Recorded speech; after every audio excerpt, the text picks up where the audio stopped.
Bienvenue sur Unis de la diversité. C'est le rendez-vous de ceux qui adorent la diversité, synonyme de performance, créativité, ouverture à l'autre. C'est le moment privilégié aussi de ceux qui aiment découvrir, se réinventer et apprendre grâce à l'expérience des autres. Si tu te reconnais dans cette description, que tu sois novice ou connaisseur, abonne-toi. Ce podcast va devenir ton émission préférée. Bonjour à tous et bonjour à toutes. Nous sommes Aurélie Laval et Virginie Delalande. Nous animons ce podcast de la diversité en entreprise et nous sommes ravis d'accueillir deux invités expertes au sujet du management de la diversité. C'est un thème que nous avons choisi de développer pour ce deuxième épisode avec Anne-Laure Thomas et Fabien Figula-Letor.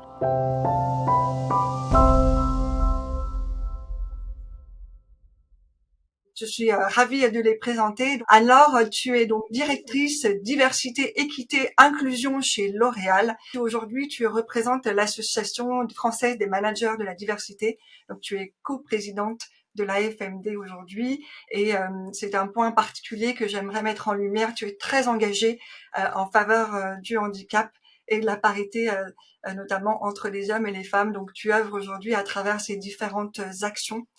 Et de l'autre côté, nous avons Fabien Figula-Letor. Fabien, donc tu es cofondateur de ton entreprise AFL Diversity que tu as co-créé avec ton mari, je crois, sur les sujets de l'inclusion et de la diversité au travers des actions de formation, sensibilisation, conseil. Et il y a deux actions clés que je connais en toi, le Grand Prix Diversité et Inclusion, pour lequel je crois, Anne-Laure, tu es aussi membre du jury, qui valorise les actions innovantes en matière de diversité et d'inclusion.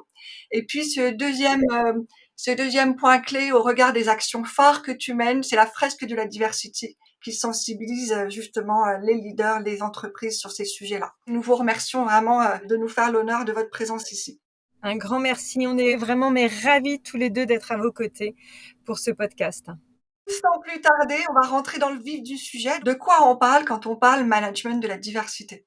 Et avant tout, ce que j'aimerais dire, c'est que pour moi, ce qui est important dans le management d'une manière globale, c'est vraiment de s'assurer de travailler dans un cadre respectueux, dans un cadre authentique, où on prend en considération chaque personne, chaque personnalité. Manager la diversité, si on prend vraiment spécifiquement cet angle, ça va être plusieurs choses. Ça va être lutter contre les discriminations, ça va être vraiment fidéliser un collectif de travail. C'est également répondre en fait à des enjeux de marque employeur, de mixité, de qualité de vie au travail, de cohésion d'équipe, d'enjeux économiques. Donc c'est vraiment très vaste. Je suis tout à fait d'accord avec Anne-Laure. On a mené une étude avec BVA People Consulting et AFL Diversity auprès des employés français en mai 2023. Et on se rend compte en fait que 58% des employés français se considèrent appartenir à au moins une diversité. Donc quand on dit diversité, en général, on associe diversité avec minorité, mais en fait 58%, on est loin d'être dans la minorité. Manager la diversité, c'est manager la réalité de notre société. C'est aussi s'engager pour la performance de son entreprise en étant représentative de la société dans laquelle l'entreprise évolue. Merci beaucoup, Fabien. Anne-Laure, est-ce que tu peux me permettre de te demander quelle est la mission de l'Association française des managers de la diversité sur le management de la diversité et quel est le bilan? L'Association française des managers de diversité, c'est une association qui a 15 ans, qui a été créée par un groupement d'employeurs pour créer un lieu de rencontre et un lieu d'échange pour toutes et tous, pour tous ceux qui s'intéressent à la diversité et qui ont envie d'en connaître les bonnes pratiques. L'objectif de la FMD, ça va être de regarder comment on peut accompagner les employeurs pour qu'ils s'approprient ces enjeux. On va outiller les responsables diversité et inclusion, parce que il y a toutes les tailles d'entreprise, toutes les tailles d'organisation et tout le monde n'a pas le même niveau de maturité. Et ce qui est important, c'est de travailler tous ensemble, c'est de partager. On va travailler sur la recherche également. On a vraiment un pôle recherche qui est important pour pouvoir anticiper les grandes évolutions de la société, pour pouvoir évaluer et faire de la recherche sur l'impact de la diversité et de l'inclusion dans le milieu professionnel. Aujourd'hui, la FMD, donc 185 membres, que ce soit des entreprises, des grands groupes, je l'ai dit, des plus petites structures, mais également des employeurs publics, des ministères, des collectivités, des universités et des grandes écoles, parce qu'on sait très bien que la diversité ne commence pas aux portes de l'entreprise. Et donc, l'idée, c'est vraiment de travailler ensemble. mais également avec le gouvernement, participer, transmettre, participer des groupes de travail pour faire avancer la loi, si besoin, ou tester des initiatives, et puis créer des initiatives interentreprises. Je l'ai dit, on se doit de se partager ce qu'on fait, on se doit d'avancer ensemble, et donc on fait partie d'un réseau d'employeurs responsables où on peut mettre en commun nos problématiques, chercher ensemble des solutions et partager ces bonnes pratiques. Et juste sur ces bonnes pratiques, je vous citerai un exemple qui me tient à cœur. La FMD porte une initiative que j'ai co-créée avec Anne-Sophie Béraud d'Accor et Morgane Ricaldi-Dy, l'initiative Stop au sexisme dit ordinaire en entreprise, qui s'est élargie bien sûr aux collectivités, aux écoles, pour lutter contre le sexisme ordinaire. Et on se retrouve tous les 3 mois pour des réunions de partage, une grande cérémonie annuelle. On va fêter les 5 ans de Stop le 25 janvier prochain, la journée nationale de lutte contre le sexisme ordinaire. Et aujourd'hui, on est 200. On le sait déjà, on a plus de 60 entreprises ou collectivités ou écoles qui veulent nous retrouver. Ça représente plus de 3,5 millions de salariés, d'étudiants aujourd'hui qui sont formés, sensibilisés au sexisme ordinaire. Et on le sait, on l'a vu dans les derniers résultats du baromètre, quand on s'engage, les lignes bougent et il y a des résultats, d'où l'importance de travailler tous ensemble. Merci beaucoup Anne-Laure pour cet éclairage. Dans cette réalité du monde de l'entreprise, en fait, la diversité se confronte à des difficultés en matière de management et de recrutement. Qu'est-ce qui aujourd'hui fait encore peur à nos managers sur ce sujet du management de la diversité ? En fait, avant même la peur, il y a le fonctionnement de l'être humain avec les biais. C'est quelque chose de nécessaire pour que notre cerveau fonctionne, parce qu'on a des milliards d'informations à traiter tout le temps, et du coup, il va y aller par raccourci. On va associer des images ou des qualités à une personne, et en fait, ça va nous emmener dans de la discrimination sans même qu'on s'en rende compte. Et le premier biais, c'est de croire qu'on n'a pas de biais, d'ailleurs, parce que notre cerveau est fait comme ça. Donc, il y a des fois de la peur, mais il y a souvent des managers qui se rendent même pas compte, en fait, qui discriminent ou qui mettent de côté des gens de la diversité. La première chose à faire, c'est la formation régulière et continue, parce que notre cerveau fonctionne comme ça. Donc, si on l'entraîne pas, si on ne fait pas des pas de côté, on retombe dans notre façon de fonctionner. Et on entend souvent des entreprises qui nous disent oui, mais chez nous, il n'y a pas de problème, on est inclusif, c'est notre ADN par nature. Mais en fait, ça, c'est malheureusement pas possible puisque l'être humain n'est pas inclusif par nature à cause de ses biais. Donc, l'entreprise, qui est une somme d'êtres humains, va l'être encore moins. Le second frein que je vois, c'est que dans les entreprises, on va vite, il y a de la pression, il y a beaucoup de choses à délivrer. Souvent, on va pas challenger ce qu'on a toujours fait. Donc, je vais recruter un commercial, je vais prendre la dernière fiche de poste ou annonce que j'ai fait pour recruter un commercial, au monde du bac plus 5 et tout un niveau d'études et des choses qui sont pas forcément inclusives. On sait que pour recruter de façon inclusive, il faut aller plutôt sur les soft skills et des compétences qu'on retrouve pas forcément via les études ou des niveaux d'expérience, comme on regarde souvent. Après, il y a la peur de l'inconnu. Et parfois aussi, on a eu des mauvaises expériences. Donc, en fait, sur la mixité, une fois, il y a 5 ans, j'ai recruté une femme en directrice commerciale. Ça n'a pas fonctionné. Du coup, on recrute plus de femmes. Bon, souvent, ma réponse un peu taquine, c'est OK, ça veut dire qu'avec tous les hommes, ça a fonctionné. Donc la réponse est non, bien entendu. En fait, c'est pas du tout le fait que ce soit une femme, c'est sans doute pour d'autres raisons. Ça, c'est encore aussi les biais qui vont utiliser cette caractéristique de la personne qui est son genre, et du coup, on va associer toutes les personnes du même critère à l'échec. Un petit tip, c'est aussi de se faire accompagner et challenger par quelqu'un d'autre qui est bien formé, qui va vous dire, attends, est-ce que tu es sûr que tu as pris ta décision sur les bons critères et que ce ne sont pas tes biais qui t'ont joué des tours? C'est essentiel de travailler sur ces biais et d'en prendre conscience. Et sur ce qui peut faire peur à nos managers dans votre seconde partie de question, pour compléter un petit peu, c'est un vrai sujet en fait, s'interroger sur les pratiques managériales, et c'est ce que l'Association française des managers de diversité essaye de faire maintenant depuis 2007. C'est analyser ces pratiques et voir comment on peut travailler sur ces diversités. Et le 9 octobre prochain, à l'occasion de la prochaine série, on va sortir un mode d'emploi qu'on a conçu en partenariat avec Nouméum à destination des responsables des diversités et de l'inclusion pour mieux intégrer la diversité et l'inclusion dans le management et dans les pratiques de management. Parce que ce qu'on constate en fait, c'est que on n'a pas la même vision en tant que manager de la diversité. On va pas avoir les mêmes façons de manager, on va pas passer le même temps à manager, on va pas mobiliser les mêmes ressources. Certains peuvent se sentir démunis aussi. Comment je vais faire pour manager la diversité? Donc, on va sortir ce mode d'emploi entre guillemets. Ce sont des idées, des conseils pour accompagner les managers dans les pratiques de la diversité. Quelles sont les erreurs les plus répandues en termes de management et comment on peut les éviter?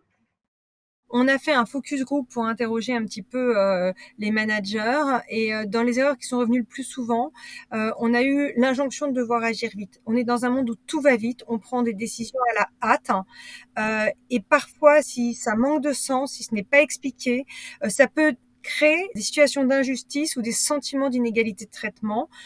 Donc vraiment, ce qui a pu remonter, c'est de demander au manager de prendre le temps d'expliquer et de donner du sens. Et puis également de croire que le poste de manager est un poste solitaire, en fait, où les décisions sont prises seules. C'est important de co-créer, c'est important de partager. Et là, j'ai juste envie de faire un petit clin d'œil à un livre que je trouve vraiment super de Marion Dariotor qui s'appelle Le temps des leaders pop. Ce livre est très intéressant justement sur les leaders. Merci beaucoup Anne-Laure pour ta réponse. Et toi Fabien, par rapport à ces erreurs, est-ce que tu aurais d'autres choses à rajouter ou compléter? Moi, peut-être le conseil que je donnerais, c'est en fait de se lancer. La stratégie des petits pas sur les enjeux diversité et inclusion, ça fonctionne tant que c'est fait de façon sincère et transparente. Donc, on va pas se surpromettre, mais il faut tester. Je vais vous prendre un exemple. Donc, nous, on est très investis sur le sujet aussi LGBT. Et souvent, les entreprises, quand elles osent pas mettre le doigt dedans, elles disent oui, mais moi, je veux pas avoir un char à la Gay Pride. Et en fait, c'est pas de ça dont on parle. C'est qu'on va pas voir un char à la Gay Pride si on a fait juste une sensibilisation d'une demi-heure. On va y aller pas à pas, progressivement. On travaille sur la culture d'entreprise. L'enjeu, c'est de faire évoluer ceux qui sont le moins à l'aise avec les sujets, qui sont le plus loin. Et en fait, chaque pas, s'il est fait au bon moment, avec les bons partenaires et avec la sincérité, bah, ça fonctionne. J'avais envie de vous partager aussi ma vision des choses par rapport au management de la diversité, parce qu'en fait on parle beaucoup du manager de la diversité, sur le fait d'être manager d'une équipe dans la diversité de l'équipe. Et moi je crois beaucoup qu'effectivement il y a aussi ce rôle clé du manager, mais il y a surtout le fait que chacun, individuellement, on est tous acteurs de son propre management, dans sa propre singularité, dans sa propre diversité. Donc ça veut dire qu'individuellement, on peut tous et toutes donner l'exemple sur le fait de s'assumer pleinement, sur le fait de se respecter, de s'accepter dans sa propre diversité, dans son unicité, pour accompagner aussi son manager et accompagner du coup son équipe par ricochet. Donc pour moi, les collaborateurs comme les managers sont acteurs de la diversité dans l'équipe, dans l'organisation. Et donc je pense que c'est essentiel que chacun puisse vraiment prendre à cœur son rôle dans ce processus de management de la diversité. Je suis tout à fait d'accord avec toi. Et ce qu'on se rend compte aussi, c'est que une équipe qui est clé dans ces enjeux-là, c'est les comités de direction ou les équipes de direction qui doivent être modèles et qui, elles, ont, selon moi, le devoir d'être formées, éduquées et conscients de ces enjeux-là. S'il y a une vraie volonté de transformer l'entreprise, ça doit démarrer de façon sincère aussi par les équipes dirigeantes pour que ça puisse vraiment résonner et infuser dans le reste des équipes et des équipes notamment de managers. C'est vraiment un travail de culture d'entreprise de chacun des collaborateurs. Effectivement, l'idée, c'est vraiment de pouvoir libérer la parole au cœur de l'organisation avec respect et non-jugement pour vraiment ouvrir cet espace d'échange et de parole. Tout à fait. Quand on assiste à une scène, il faut jamais hésiter en tant que témoin à dire, ben, en fait, ça va pas, c'est pas OK. On a tous un rôle à jouer. Je suis complètement d'accord avec vous et ce qui concerne les dirigeants, je pense qu'il y a aussi cette notion de rôle modèle. Parce que c'est bien de pousser, mais si on n'incarne pas soi-même un rôle modèle, c'est un petit peu compliqué au fait d'être crédible sur le long terme. Le deuxième point sur lequel je souhaitais revenir, c'est cette notion de vulnérabilité. Parce que quand on est manager, ce n'est pas forcément facile. C'est un petit peu comme quand on est parent. On n'a pas forcément le mode d'emploi au départ. Et donc, forcément, on a des questions sur notre capacité à manager de la bonne façon. Et plus on se retrouve avec des profils qui sont loin de ce qu'on connaît, plus on se retrouve en fait en position de vulnérabilité. Merci beaucoup Virginie. Du coup, tu parlais tout à l'heure de rôle modèle et cela me permet du coup d'enchaîner et d'introduire par rapport à votre expérience à tous les deux, Fabien et Anne-Laure. Alors du coup, quelles sont pour vous les entreprises qui aujourd'hui jouent un rôle modèle et qu'est-ce qui fait que aujourd'hui, elles incarnent une certaine vision au regard de la diversité. Et finalement, par où elles ont commencé justement pour faire cette stratégie des petits pas, comme on disait tout à l'heure, et qui fait qu'aujourd'hui, elles en sont là où elles en sont. Je vais reprendre ce que disait Fabien tout à l'heure parce que je pense que c'est extrêmement important. En fait, il n'y a pas de secret. Pour qu'il y ait une vraie politique diversité, inclusion dans les entreprises, il faut que ce sujet soit porté à tous les niveaux et il faut que ce soit inscrit dans une politique qui soit pérenne, soutenue et incarnée par les instances dirigeantes. La politique des petits pas, elle est essentielle. C'est-à-dire que on a tous un niveau de maturité qui est différent, mais ce qui est important, c'est de s'engager, c'est de s'impliquer et c'est de commencer. Et après, je pense qu'aujourd'hui, il faut vraiment qu'on parle de transversalité. Donc, la clé pour moi, c'est que ce soit porté à tous les niveaux, au plus haut niveau, qu'on a chacun notre rôle à jouer, on a tous notre responsabilité pour faire avancer les sujets. Et je pense qu'aujourd'hui, je sais que c'est pas possible dans l'ensemble des entreprises, il y a des structures qui sont trop petites. C'est énormément de travail d'impulser une dynamique. Donc, dans la mesure du possible, il faut qu'il y ait des directions qui s'occupent de la diversité et de l'inclusion et qui l'insuffle partout, que ce soit dans le recrutement, que ce soit dans la formation, que ce soit dans la communication. Il faut vraiment travailler de manière complètement transverse sur l'ensemble des thématiques. C'est d'ailleurs très intéressant parce que, imaginons qu'on soit dans le meilleur cas de figure. Les RH font très bien leur travail. On a un manager qui, lui, est ouvert à la diversité. Mais il peut y avoir une problématique qu'on n'a pas forcément anticipée au départ. C'est l'acceptation, l'accueil des collaborateurs du manager. Comment fait-on pour faire accepter la diversité à son équipe? Moi, je pense que ce qui est important pour faire accepter la diversité à son équipe, on l'a dit tout à l'heure, c'est en parler, c'est de former, c'est de sensibiliser. On a tous des biais, on a tous des stéréotypes. L'important, c'est d'en prendre conscience et tout ça, ça passe par la formation. Donc, je pense qu'il faut des équipes formées, c'est vraiment essentiel. Je pense qu'il faut aussi assez vite sortir de la différence ou ce qu'on appelle aussi la singularité, pour être un peu plus positif, et revenir finalement sur les compétences clés. Parce que la personne, si elle est là, c'est qu'elle a des compétences, en dépit de sa singularité. Beaucoup de personnes vont peut-être voir que ça, mais comment est-ce qu'on recentre du coup sur les compétences, sur les résultats, sur ce que la personne va apporter à l'équipe. Et on se rend compte finalement quand on parle de recruter dans la diversité, le manager, le recruteur va dire oui, mais du coup, il va falloir que je m'adapte, et puis l'équipe, elle va devoir compenser. Ça, franchement, on l'a quasiment systématiquement. En fait, on part du principe qu'une personne de la diversité, elle va être moins performante. Et en fait, ça, il n'y a aucune étude qui le prouve. Et au contraire, même les études prouvent qu'une équipe avec plus de diversité, elles sont plus performantes. Il y a cette peur-là, donc il faut y aller, il faut en parler et former. Mais pour moi, assez vite, revenir aussi dans le quotidien de l'équipe. Il y a sans doute de l'adaptation pour beaucoup, peut y avoir de l'adaptation dans le rythme de l'équipe, dans le travail d'équipe, mais quand on fait de l'adaptation pour une personne qui a un besoin spécifique, on se rend compte que dans la plupart des cas, cette adaptation, elle va servir aussi au reste de l'équipe. Moi, j'aimerais juste compléter ce que dit Fabien parce que on est tout à fait alignés. Du coup, ça me fait penser à des choses. Les compétences, c'est essentiel. Vraiment, c'est le mot clé. Le manager peut aussi donner une approche business en démontrant l'utilité de la diversité dans la productivité. Je veux juste vous donner quelques chiffres que je trouve assez intéressants d'enquêtes diverses qui datent de 2022, donc qui sont récentes. 7 Français sur 10 pensent que les entreprises doivent s'engager sur des sujets sociétaux. Un jeune sur 2 place la recherche d'impact comme critère principal de son choix d'employeur. Ça montre l'importance de s'engager et de donner envie aux gens de nous retrouver et aux gens de rester également dans l'entreprise. Parce que ça, c'est important, cette fierté d'appartenance, cette fierté de travailler pour une entreprise qui va être engagée. Et puis un dernier chiffre comme ça, mais je trouve que c'est quand même des chiffres tellement parlants que ce serait dommage de se priver d'en parler. 50% des Français consomment des produits d'entreprise alignés avec leurs valeurs. Et une entreprise qui a des valeurs, c'est une entreprise qui a des collaborateurs et des collaboratrices qui sont engagés.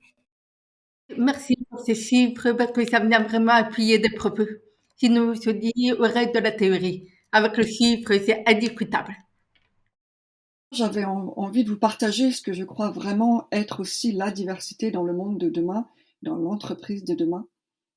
C'est aujourd'hui de laisser la possibilité, la capacité, le pouvoir d'être soi-même dans l'entreprise.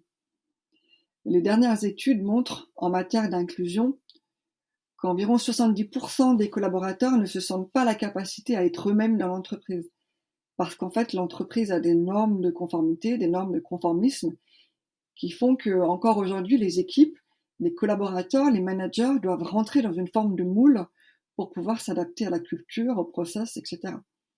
Et l'idée, c'est de dire, en fait, on va pouvoir petit à petit, grâce au travail du management de la diversité, laisser les uns et les autres individuellement et collectivement pouvoir acquérir cette liberté, ou en tout cas retrouver cette liberté d'être soi-même dans ses polarités, forces, faiblesses.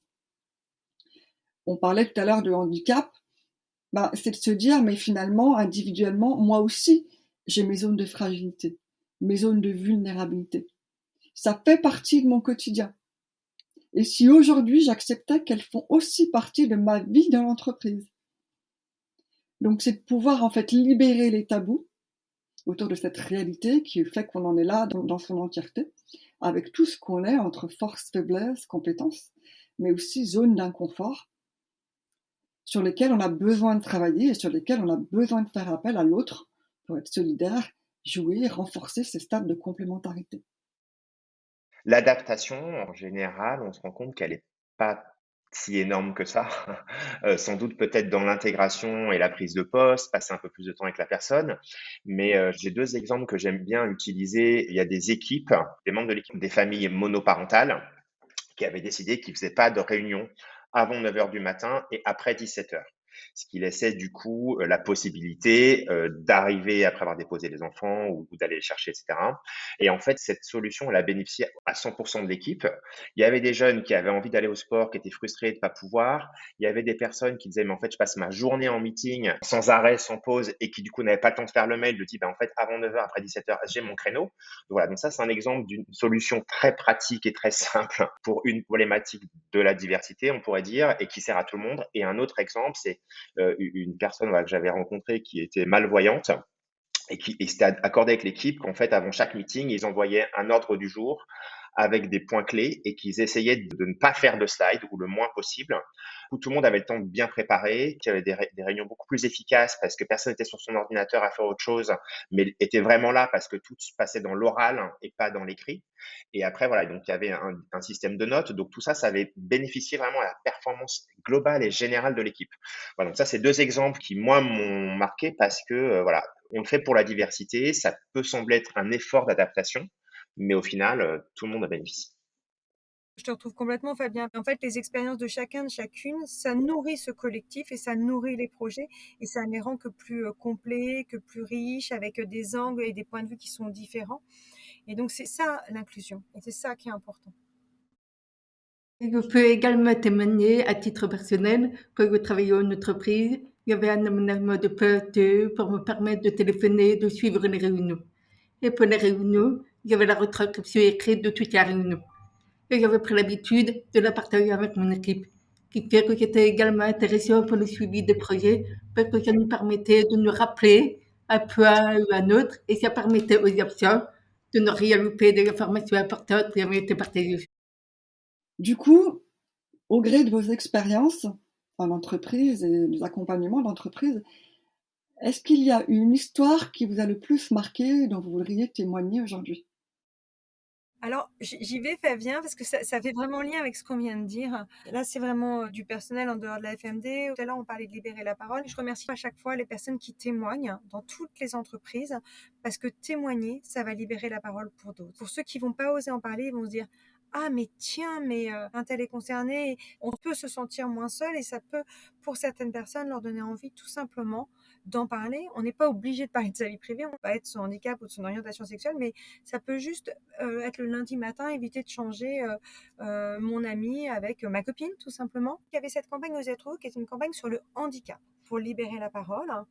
Et une collaboratrice, suite à cette campagne, a eu un flash et s'est dit, ben oui, effectivement, je vais oser être moi.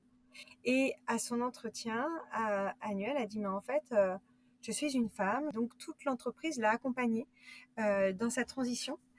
Et ça, je trouvais, voilà, ce qui me semble important, c'est que finalement, sur une campagne pour libérer la parole sur le handicap, ça a libéré la parole de la personne sur son parcours, sur sa vie, sur le fait que c'était une femme. Et donc, on l'a accompagnée dans son changement d'état civil et l'importance d'être tous ensemble. Tous les sujets sont liés. Tous les sujets sont liés. Ce qui est important, c'est tout simplement d'être bien. Et si on en ressent le besoin, si on a besoin d'en parler, eh bien, il ne faut pas hésiter. Si bien sûr l'environnement et le cadre est bienveillant, c'est vraiment la condition. Alors moi, j'en ai 2 petites histoires, je vais essayer d'être rapide. La première, elle est, en fait, une des premières entreprises qu'on a accompagnées avec AFL Diversity il y a bientôt 3 ans. On avait fait le premier atelier sur l'enjeu LGBT, dans une entreprise. Donc au bout d'une quinzaine de minutes, on a une participante, qui fond en larmes et donc on se regarde un peu avec les RH, en disant: «OK, voilà, qu'est-ce qui se passe?» On va creuser et en fait, cette personne, elle dit: «Voilà, je suis hyper fière parce que ça fait 25 ans que je suis dans cette entreprise. Mon fils est gay. Je suis hyper inquiète pour lui et son futur dans l'entreprise et le fait que mon entreprise à laquelle je suis attachée, et dans laquelle j'ai fait toute ma carrière s'engage sur ce sujet, bah, ça me rend, heureuse et confiante et je suis très fière».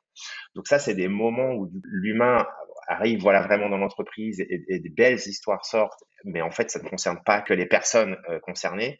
L'entourage, vous allez vraiment toucher aussi, beaucoup plus de monde. Ça, c'était la première histoire. Et la seconde, une histoire qu'une de mes amies coach m'a racontée, que j'ai trouvée aussi très frappante. C'est dans une école d'infirmières où il y avait une partie de la promo qui était malentendante. Et cette dizaine d'étudiants avaient demandé à faire une pause toutes les 30 minutes de 10 minutes pour qu'ils puissent discuter entre eux et s'assurer que tout le monde avait bien compris. Et en fait, ils se sont rendus compte que toute la promo avait des meilleurs résultats parce qu'en fait, toute la promo avait bénéficié de ces 10 minutes de pause pour travailler entre eux, même les non-malentendants. J'aime beaucoup cette histoire parce qu'encore une fois, d'une adaptation qu'on va penser un peu forcée pour s'adapter à une minorité, finalement, c'est tout le monde qui en ressort plus grandi et plus performant. Merci beaucoup pour vos partages, pour toute la lumière que vous avez fait par rapport à vos expériences et vos visions des choses. Donc merci encore et bonne continuation pour la suite de votre engagement. Et Virginie, merci beaucoup. Mais j'espère que vous avez pu passer un très joli moment et à très bientôt pour la suite.